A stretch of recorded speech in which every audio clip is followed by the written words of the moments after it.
Hey everyone, welcome back to The Conscious Entrepreneur. Today, I'm excited to welcome Jamie Wheal to the podcast. Jamie is the author of Stealing Fire, which explores flow states and peak performance, and Recapture the Rapture, which tackles the crisis of meaning and how to live more fully. He's also the founder of Flow Genome Project, where he studies how humans perform at their best and how we can apply those lessons to work, leadership, and life. In our conversation, Jamie shares why personal optimization is just the starting point for entrepreneurs.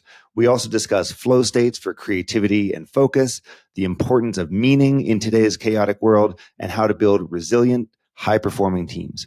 Jamie also dives into dynamic subordination, balancing leadership with collaboration, and his concept of hedonic engineering for staying grounded and motivated through uncertainty.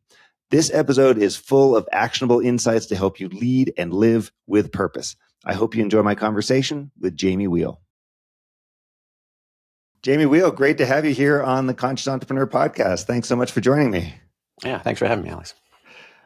You are someone who I've been really interested to talk to for a while. You've written some incredible books. Recapture the Rapture is the one that I read most recently. I also read Stealing Fire, which is the earlier book of yours on flow that you wrote with Stephen Kotler.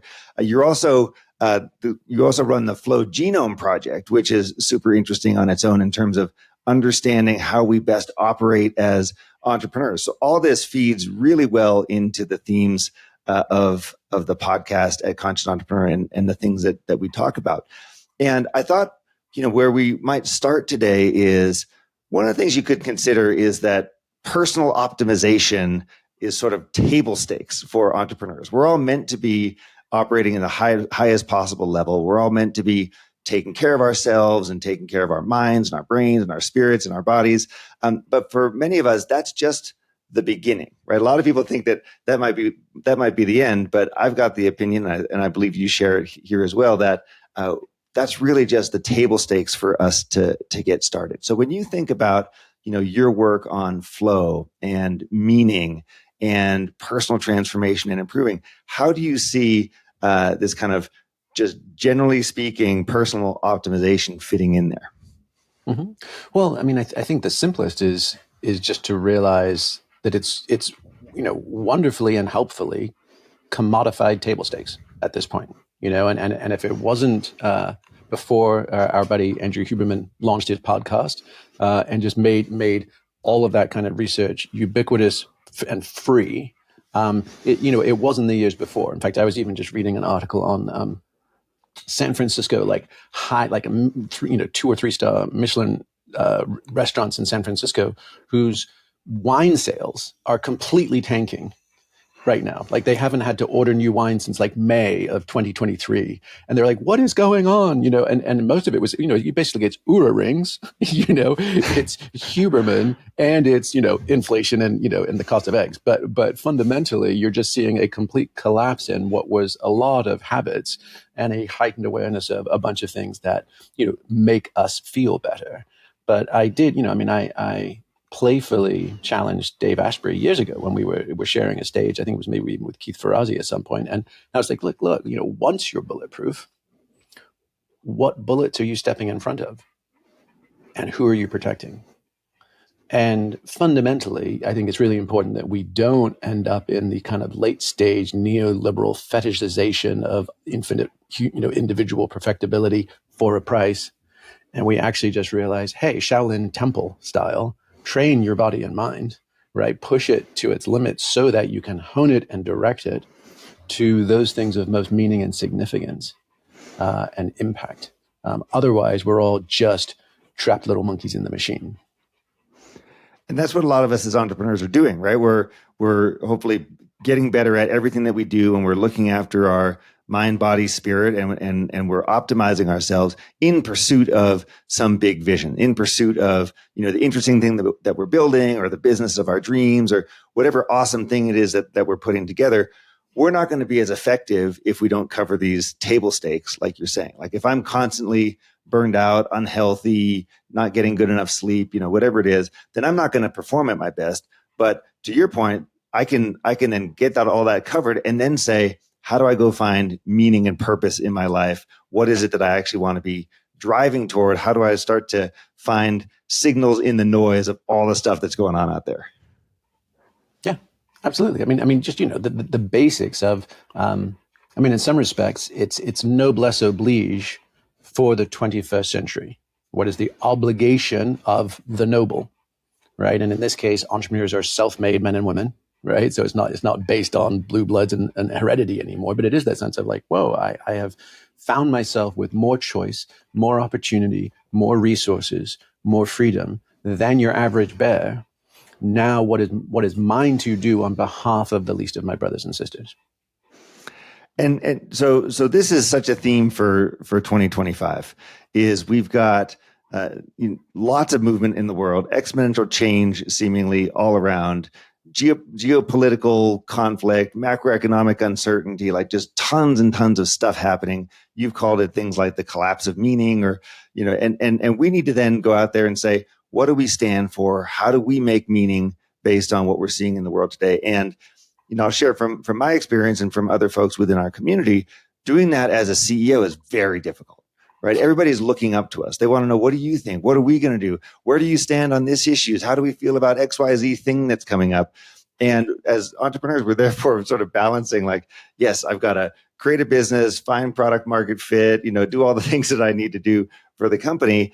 And at the same time, operate in this incredibly difficult and confusing environment. What are your thoughts on that for entrepreneurs? What's your advice on entrepreneurs who come to you and they simply say, hey, there's just too much going on right now. Everything feels so overwhelming in the world. Yeah, well, there's 1,000 ways we could come at this, but the simplest is that, it's not going to get any better anytime soon. And I actually gave a talk at Sandhurst, the Royal Military Academy in England, so the equivalent of West Point over there, and it was put together by some of the SAS leadership, and it was basically leadership in VUCA conditions was what I was talking about. So volatile, uncertain, complex, and ambiguous conditions.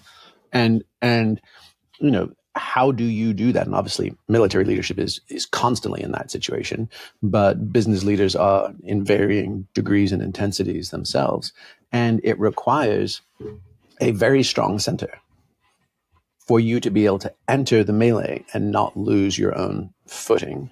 And it requires extreme. In fact, we were giving a presentation to SEAL Team 6, so Deb Group in Virginia Beach. And one of the things I said about flow, because I was like, there's optimal psychology. A lot of that's probably a little squishy for you fellas. You guys want a little bit more like just your bad brass tacks kind of descriptions. And I was like, basically, a flow state or being in the zone or whatever you would want to call it is basically extreme situational awareness and hyper-ergonomics.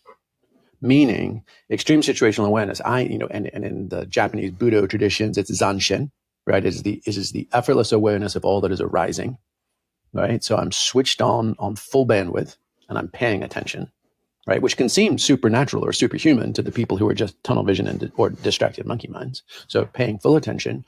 And then hyper-ergonomics just means I have optimal alignment between intention and action.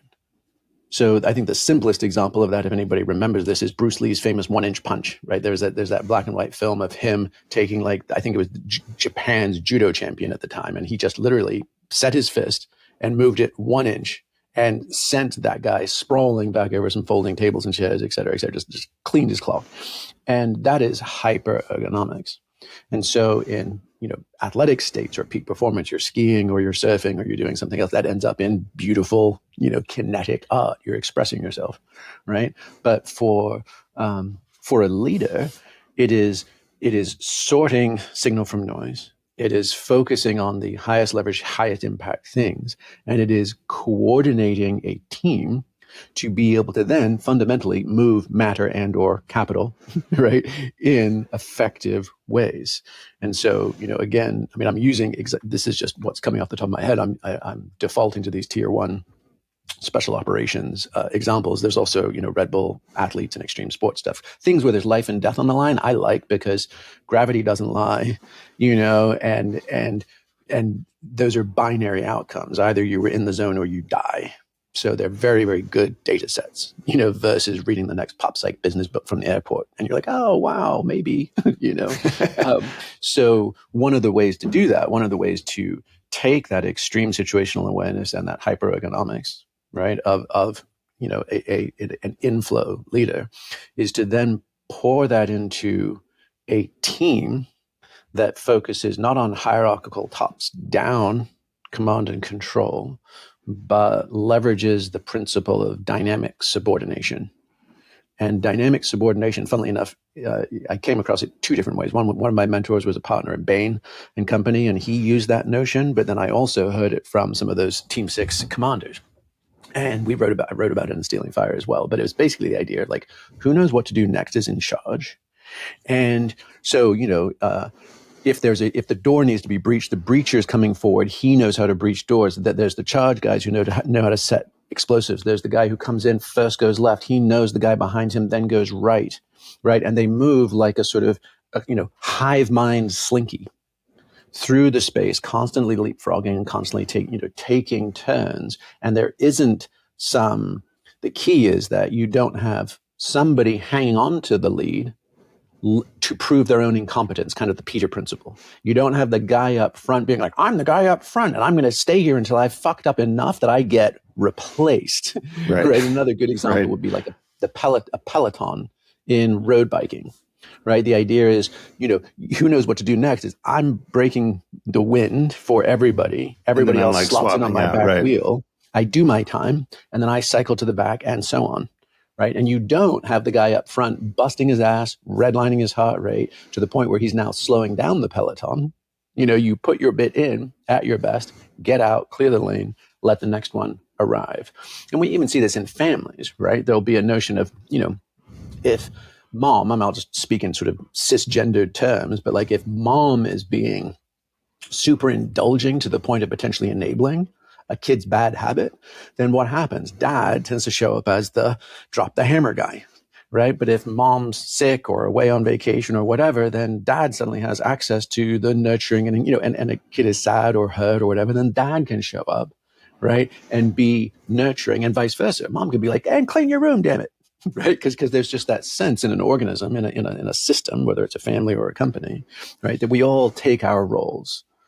And I actually even had that. That was one of my first kind of consulting engagements, was with this high growth company here in Austin, and the founder was a bit of a tyrant, and even though he'd done lots of personal growth and this kind of stuff, he just terrorized his people and ruled by fear and intimidation.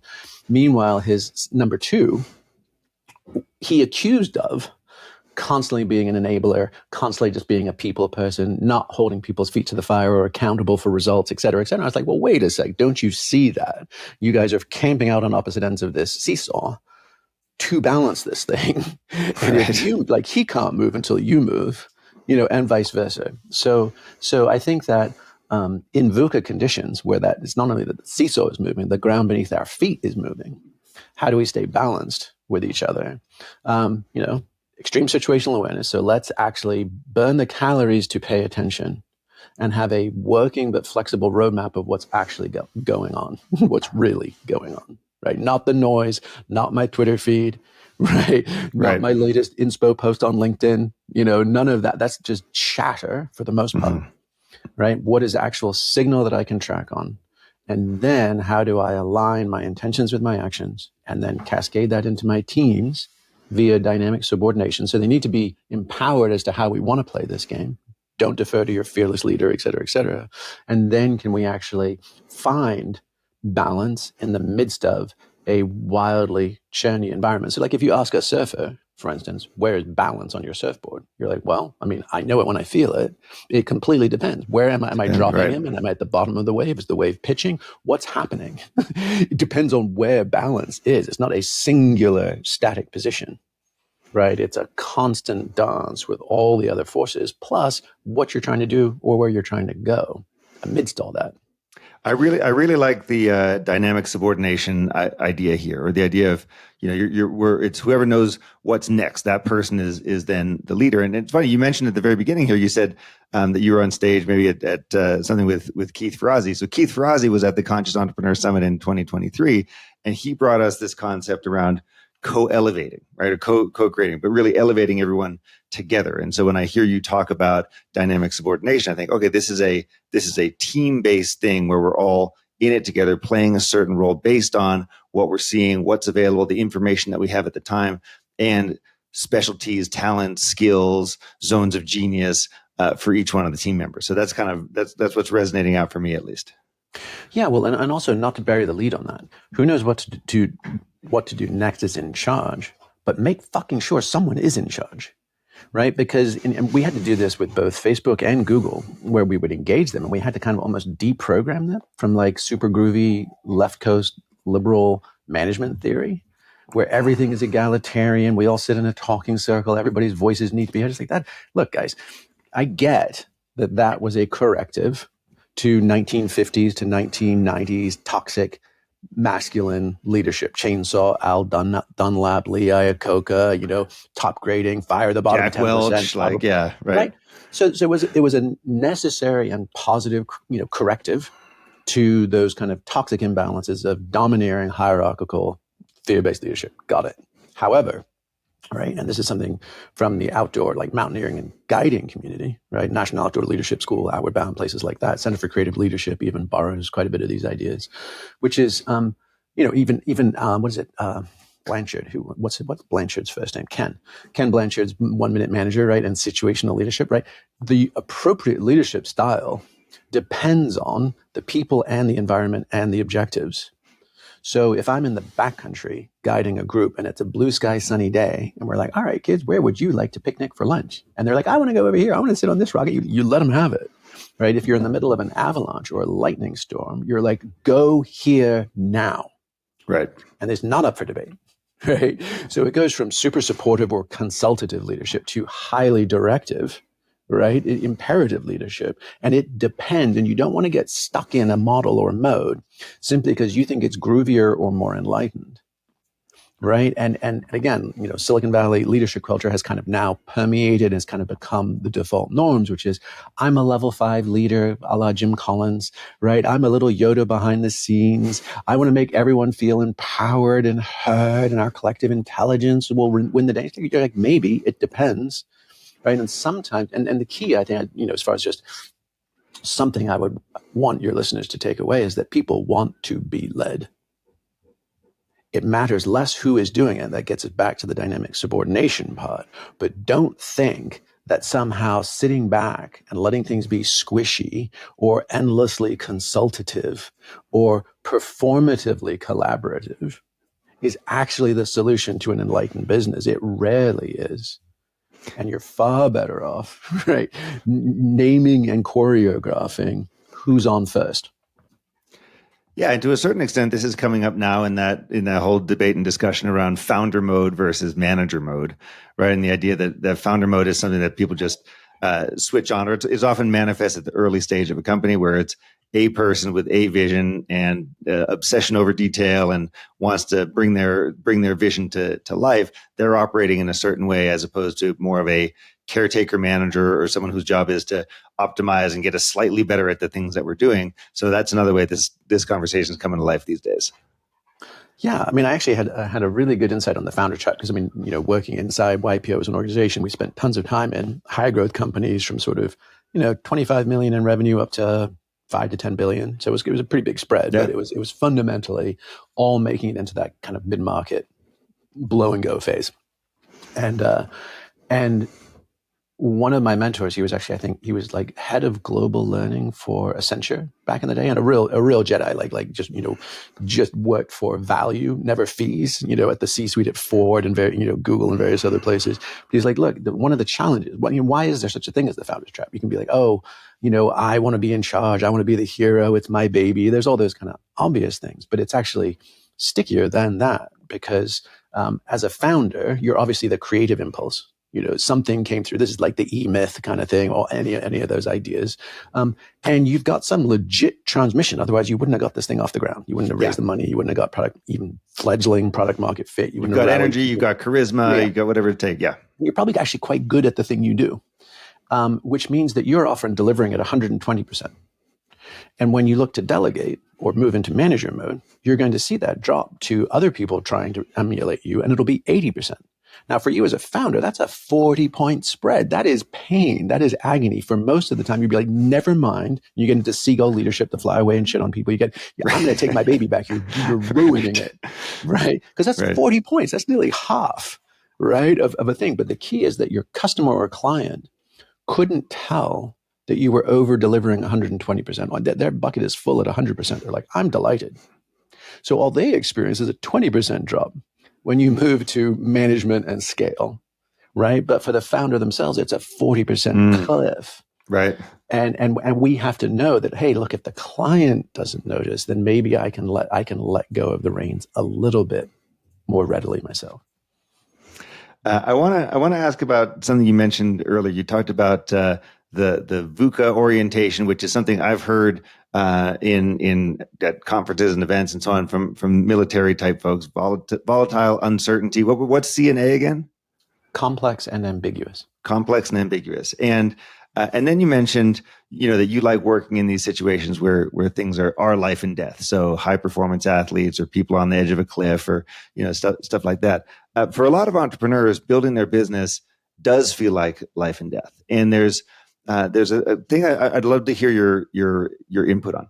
So for the entrepreneur themselves, it can feel like life or death if I make this or not, because they've got so much of their personal identity wrapped up in it. They've got so much time wrapped up. They might have their own wealth invested in this company or in this idea. So everything can feel very, very close to the fire.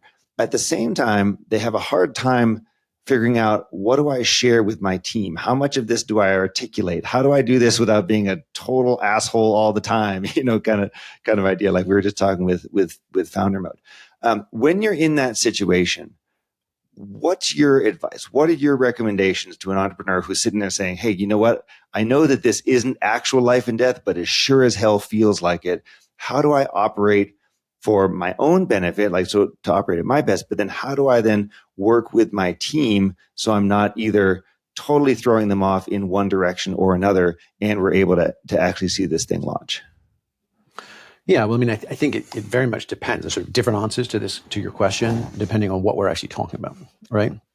So one is this kind of loneliness of the long distance runner, just the what is life like on the sharp end for the entrepreneur to stare like, I don't know if I'm going to make payroll next quarter. And to a certain extent, unless you've been an entrepreneur, you don't understand this. Like, you have not felt what that feels like. Yeah, absolutely. And don't even think that your number two knows, because the number two has been receiving their payroll. They've been receiving their paycheck. Until you're on the sharp end of that abyss, you don't know. So the simplest there is, what YPO was founded for, various other organizations like EO and Vistage and all these others.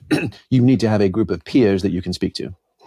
So some form of confidential group of peer-to-peer, like, you get it, and I can say things to you that would peel the paint off my spouse or my kids or my employees or whatever. So that does feel super, super important for both mental health, but also just sharing of ideas, pooling of resources, all that kind of good stuff. So some form of peer-to-peer confidential support.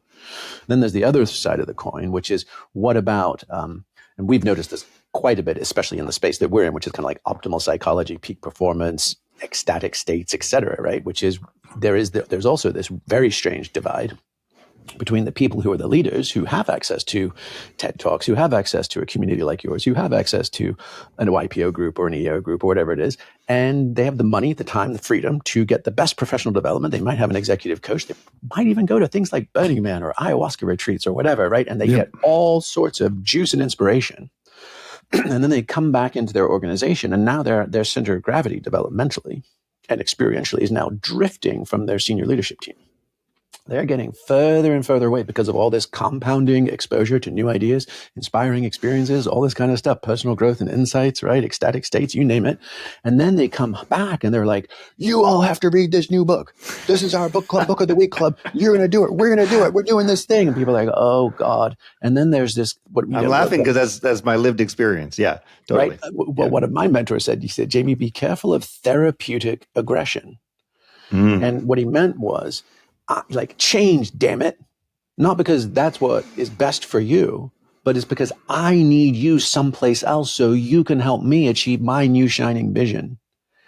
And Chip Wilson. I mean, I went for a mountain climb with him in Vancouver. He's the founder of Lululemon, right? Who famously kind of got bumped out for his straight talk and other things. But I mean, he put, I don't know what it was, like 30,000 Lululemon employees through Landmark Forum because he, right, wanted people to talk to. Right. And whether or not that was appropriate or right for the business, whether that was part of the quid pro quo of here's my resume, can I collect a paycheck to do a job during my daylight hours versus I'm a whole person and I have to bring my whole self to work, all these kind of things. Right. And so you can end up with, straddling ice flows as leaders get the compounding benefits of their personal journeys.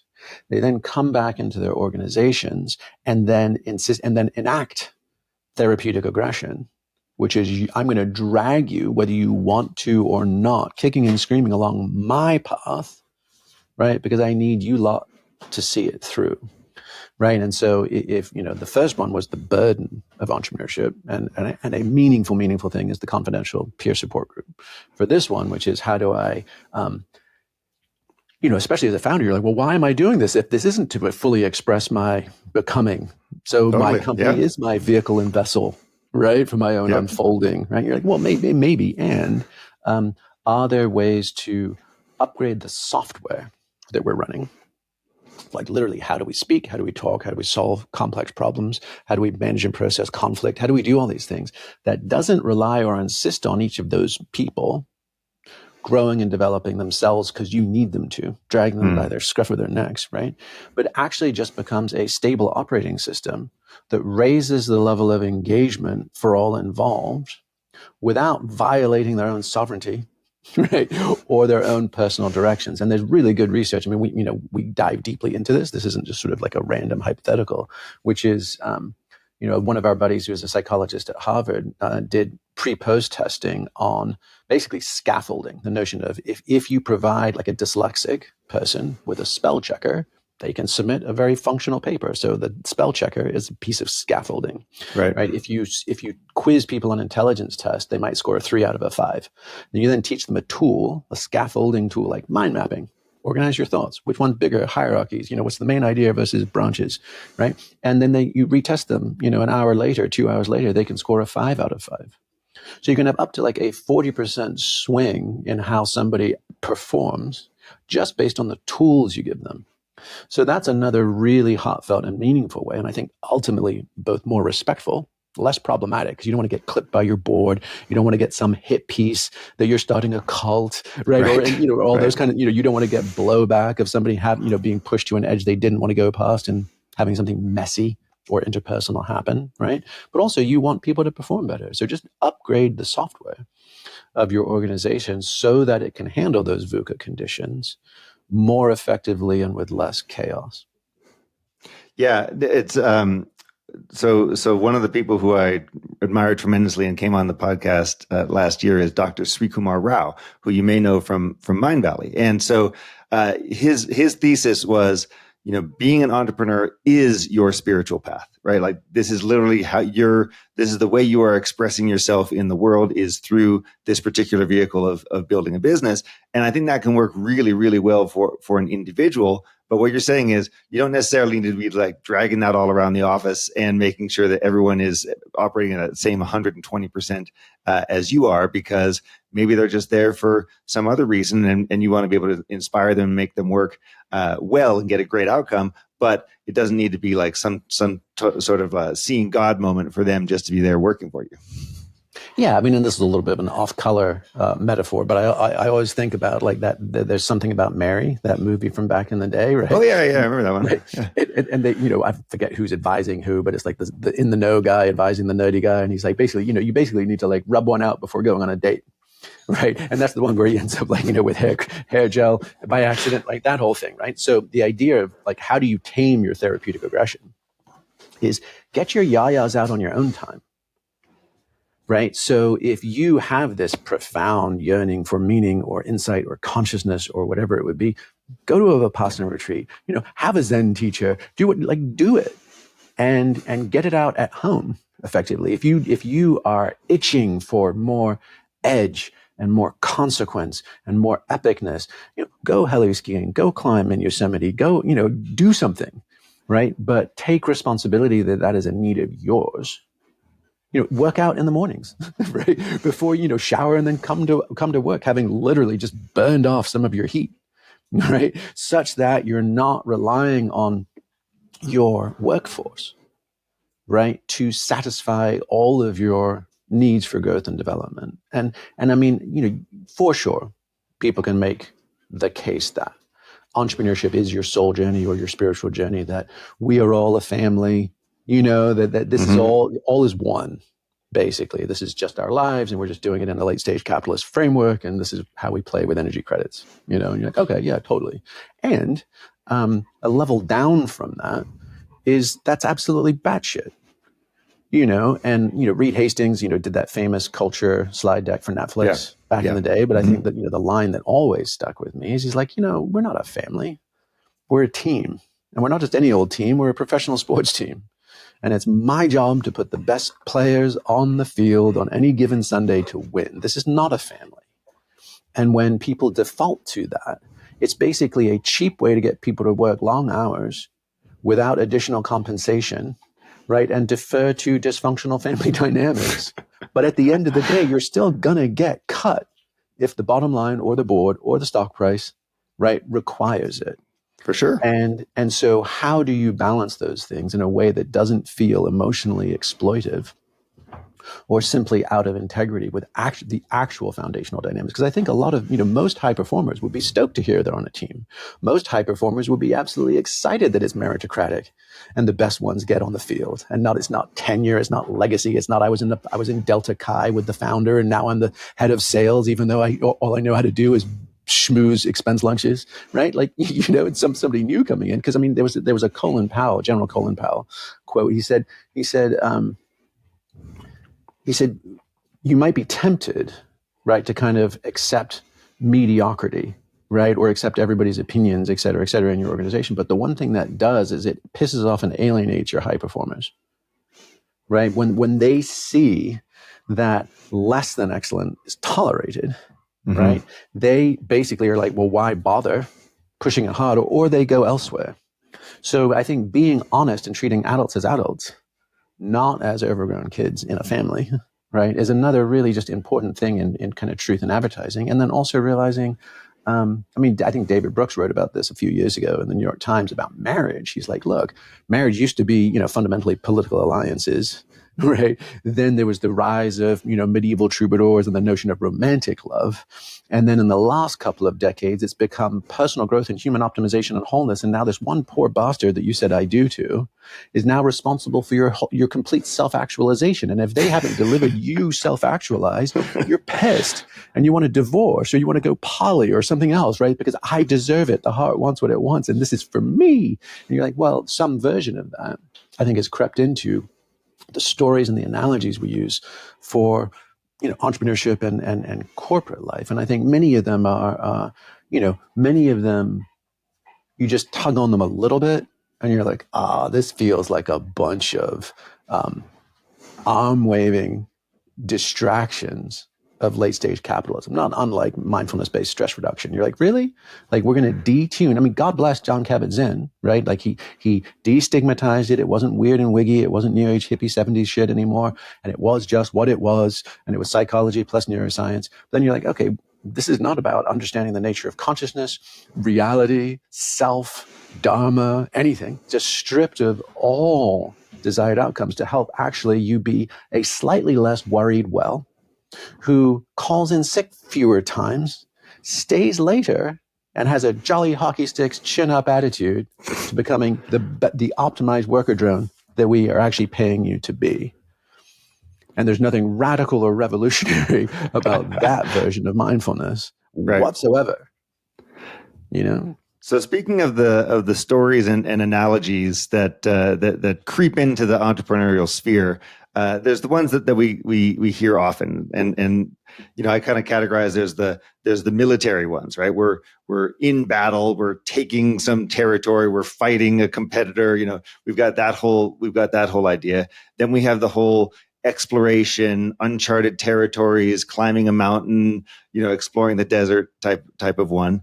What are your thoughts on the hero's journey analogies that we hear a lot here. So it could be something from Bhagavad Gita, and and these sorts of ideas where I'm being called into something. I'm getting different skills or ideas revealed to me as I go. Those are changing who I am as a person, and they're changing the way that that I'm being manifest in the world, and I'm assembling teams around me, and all that sort of stuff.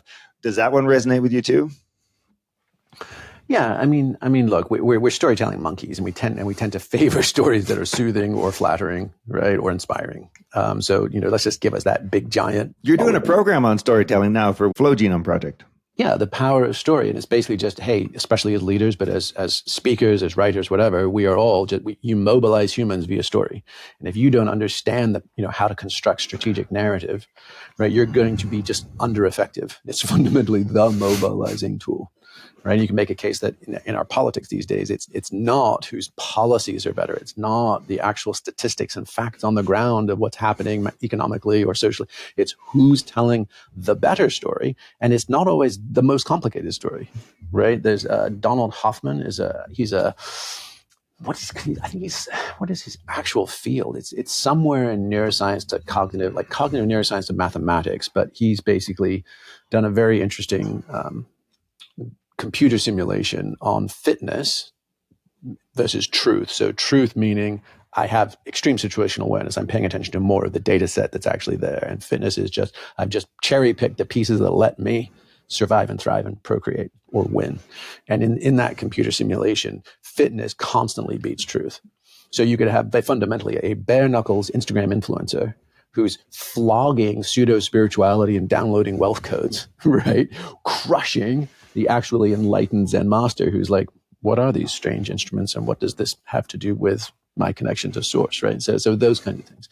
So as far as the hero's journey goes, in our storytelling of the path of leadership or whatever it would be, I think the Gita is a great one, specifically because just to know, right? You're like Gandhi, Martin Luther King, Ralph Waldo Emerson, right? All sorts of people, East and West. It's not just an Indian sacred text. Many transformational Western leaders looked to the Bhagavad Gita and relied on it. So I was always curious about that. I was like, okay, well, that's weird. That's an interesting signal. What's that about?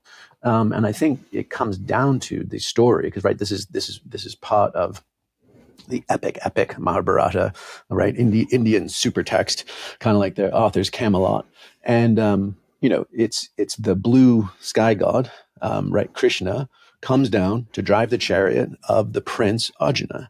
And Arjuna is on the verge of the epic battle of all battles, and he's going to be basically, he and his dad against his uncle and cousins. So he throws a strop. He has a sulk. He's like, I don't want to do this. He's like, I'm damned if I do and I'm damned if I don't. I'm going to be a kinslayer either way. This sucks. I want to turn this thing around and go home. Right. And Krishna is basically, I'm paraphrasing wildly, but he's like, suck it up, fat kid. You got to do it. And, your success no longer depends on you achieving your cherished outcome. Right. You're damned if you do and you're damned if you don't. And you always have been. You're just realizing it now.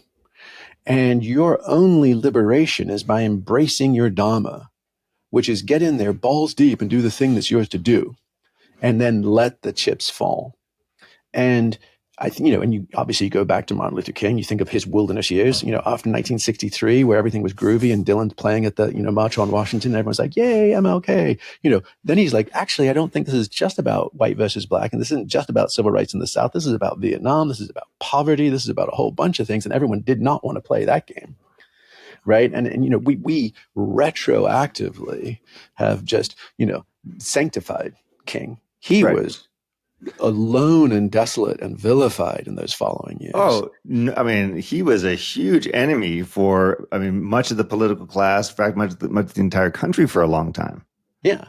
And we see this again and again when, Malcolm X, right, goes to Mecca and is like, oh shit, this isn't just about whitey, and African liberation theology. This is actually Rainbow Nation. Fred Hampton, similar thing, Gandhi gets clipped by not his enemies. He's like, hey, there needs to be home for our Muslim brothers and our Hindu brothers, and Hindu nationalists cap him. So you're like, what do you do when you see your goals, your dreams absolutely shredded and impossible to achieve? Do you take your ball and go home? And the point here is that, up to that point, and if you don't know this, it'll break you. You'll get into addiction, depression, possibly suicide and self-harm, or bankruptcies, or all the aboves, right? That will break you until you realize, oh, many of the best leaders ever all had to navigate this chasm, right? And here's an inspirational frame on how to do that. Right. And to me, knowing that, inoculating yourself up front, it's funny because we teach this leadership course, that this basic model, including the notion of betrayal, whether it's Obi-Wan and Darth Vader, right, to, Arthur and Mordred, to Caesar and Brutus, right, to all, you name it, to Judas himself, right? You're like, oh, fuck. Betrayal is a feature, not a bug of this path. That Gita gut check moment of like, my goals, everything I started this for are shredded. Now, how do I have the will to keep going, even though I know I've already lost? Like, how do I do this? Those feel super important to inoculate anybody on the path of transformational leadership. Because if you don't, and you encounter them just in the messy fog of war, they'll break you. And Ron Heifetz, for anybody that's interested, he's a professor at Harvard Business School. He wrote a book called Leadership on the Line. In fact, it might even be somewhere. It is. It's in the background there. It's that yellow book, one of the yellow books. To me, it's arguably the most helpful book on leadership I've ever read, because he's like, look, there's two different types of leaders. There's a technical leader and an adaptive leader. And the technical leader just optimizes widgets, right? That's just the classic management consulting bottom line spreadsheet jockey, right? Not hard and in stable industries. It works well, that kind of thing. But then there's also the adaptive leader. And the adaptive leader is not looking to play within the rules. They're looking to change the rules of the game. And if you are an adaptive leader, or you're aspiring to be an adaptive leader, here's the 4 ways they come for you, right? Which is super helpful. He's like, first of all is marginalization. Like, oh, that's silly. That's a joke. That doesn't matter. Yeah. Then there's diversion. Like, hey, we want you to start up this new division, or we want you to move to another continent, or open up a new branch, or whatever. So like, whatever that thing was, you're distracted and don't get to do it. But the 2 real kickers to me were seduction and then attack. So, which is kind of along the lines of first they ignore you, and then they mock, and then they mock you, and then they, and then they join you, whatever it is, then they attack you, then they join you, something along those lines. But it's basically seduction is, oh, wait, I think you can clear the lane for our agenda. And if you're trying to do something hard, visionary, creative, whatever it may be, and you have people coming up and love bombing you, you're like, oh my God, validation. Yes, this feels so wonderful. You're my people. Come along. I need the help. This has been so heavy and hard to carry by myself. And what you don't realize is that those fuckers are just pushing you through the world to accomplish their goals, which was the blank pathers with Malcolm X, which was Hindu nationalism with Gandhi, right? Which was even, like you name it. There are so many instances, right, where truly transformational leaders get co-opted by a group. And then as that transformational leader keeps transforming, and they actually step beyond the agenda of the group that was backing him, the group that was backing him are the first to shiv him in the ribs. Mm. And then so seduction's a huge one and a very confusing one if you don't know this map. And then the final one is attack. Now you're a threat. Now you're actually threatening the status quo and the power balances of the old world by trying to introduce a new one. So if we stick with this thing that the role here is to do your Dharma, to execute the Dharma, to do the work, so to speak. One of the things that comes up for a lot of founders and entrepreneurs is, they need to decide, is this thing working and I go all in? Or when do I decide, hey, this isn't working, I need to go do something else? And how does that affect my identity? How does that affect my sunk costs and my confirmation bias and all the other things that I had going for me as I was doing this? What do I do? Is it my Dharma to continue until the very end? Is it my Dharma instead to put my creative juices to work somewhere else? What are all the options there? And I see that come up a lot. I mean, there's so many. I'll tell you that I know so many people who are out there and they're in this kind of in-between stage where they've raised money from a VC, but they haven't hit any of the growth rates that they were supposed to. So they can't go back there and re-raise. So they have a business, but they don't really love it, but they don't want to leave because they're afraid of what it might look like or feel like, frankly, to leave. And so if someone's in that situation, how do we then apply this, your Dharma is to do the work type of philosophy? Well, look, I think the simplest thing is to first just do an honest gut check. Is it my Dharma? Or was I trying to flog a fucking product for a fantasy exit, which I then imagined was going to give me the capital and the free will, the free time. Then I'll get the freedom. Then I'll be happy. Yeah. Really, really well in some fun ass ways, So I think there's an awful lot of lip service spent on. I would see this all the time, especially if we were helping advise a company to get to a liquidity event. Right. And suddenly all of the leadership stuff that we were working on, like communication, conflict resolution, no one had any interest in it anymore. Everyone's spending their lunch breaks or maybe more than their lunch breaks Googling, what's that lake house look like? What's that boat look like? They've all calculated their fucking share price and what they're going to get on the exit. And then as often as not, honestly, like 3/4 of the time, a deal's not a deal till it's done. And those big liquidity events crater. And then in the 6 months after they crater, then all of that suppressed human stuff and all of the imbalances just come festering up to the surface. And you realize, oh, this is who we really were all along. And that's just superhuman and very easy to understand. Poor bastards, they were stoked. And it didn't work out. Right. So I think, honestly, I've spent probably 20 years now in varying roles and levels of engagement in the, quote unquote, conscious capitalism community, which was founded by John Mackey at Whole Foods, who's here in Austin. And, we have kind of helped co-create that in its earliest stages, et cetera, and have done lots of work inside YPO and various other kind of corporate organizations, right?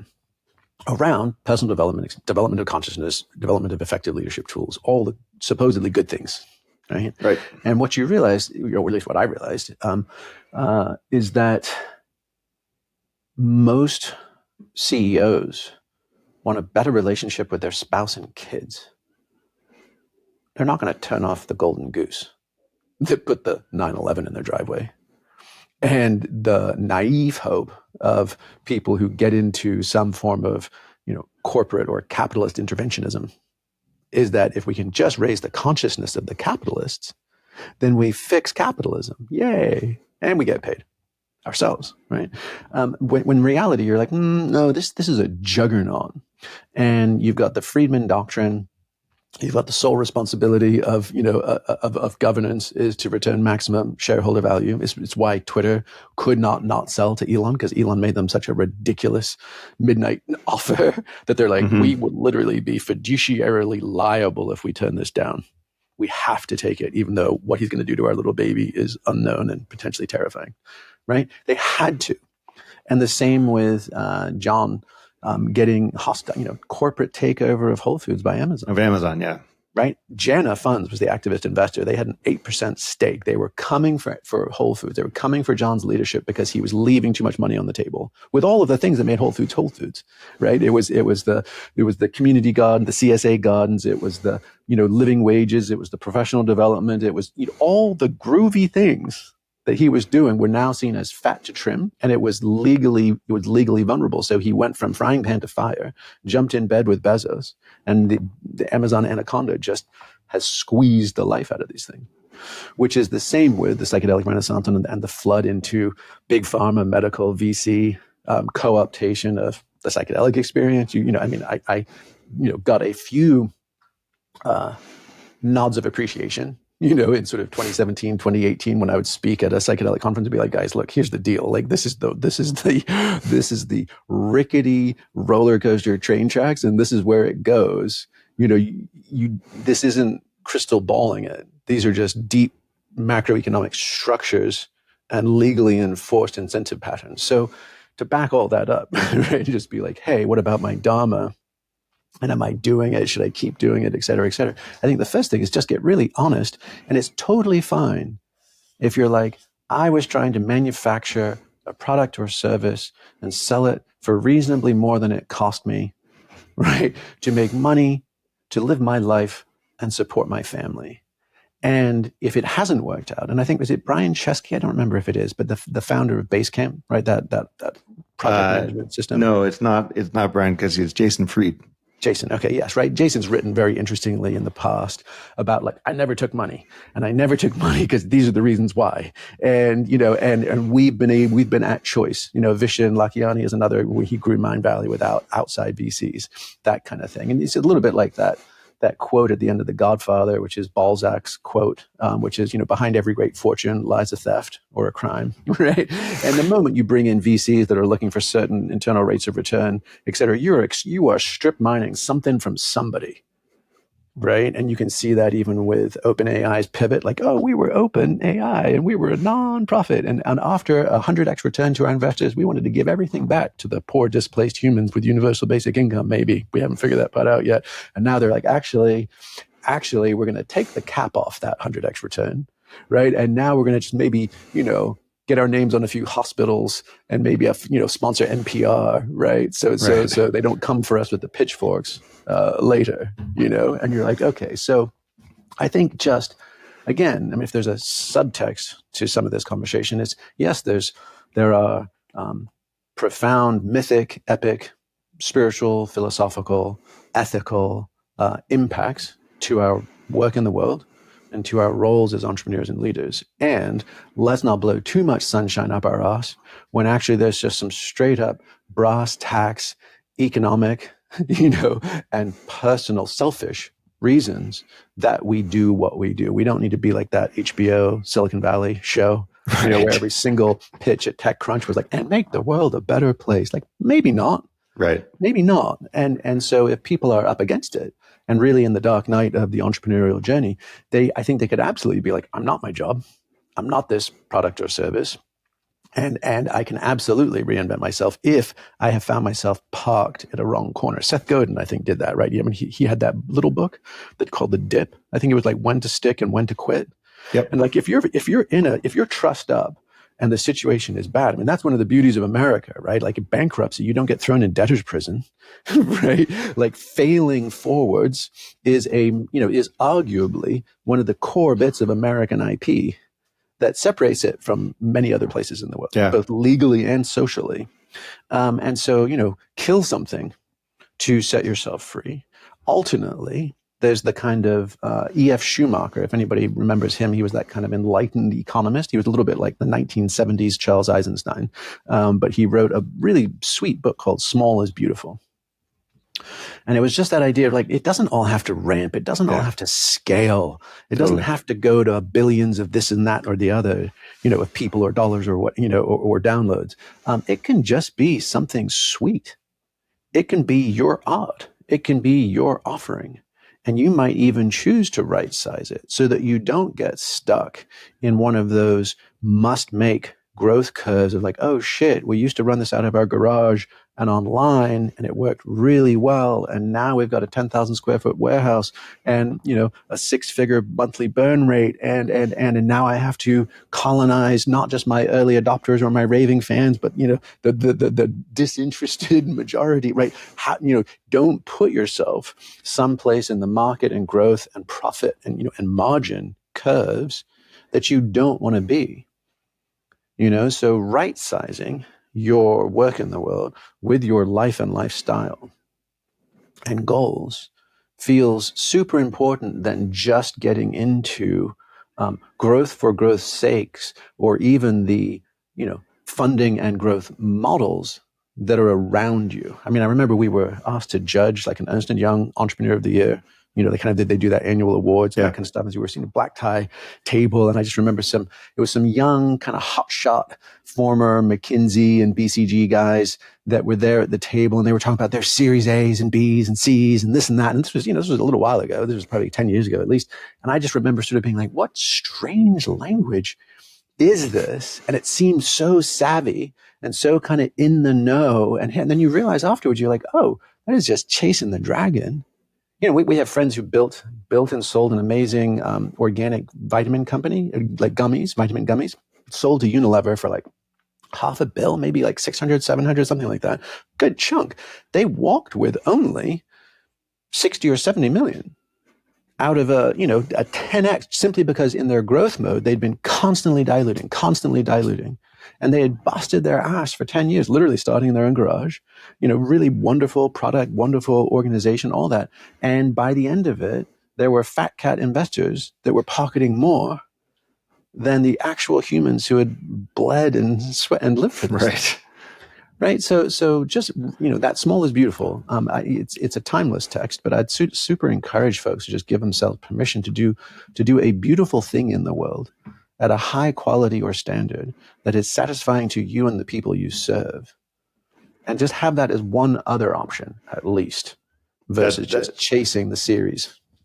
I think that's super advice. I think that is the answer to a lot of the questions that people are having out there, right? Is do something small, make it beautiful, find meaning and purpose there.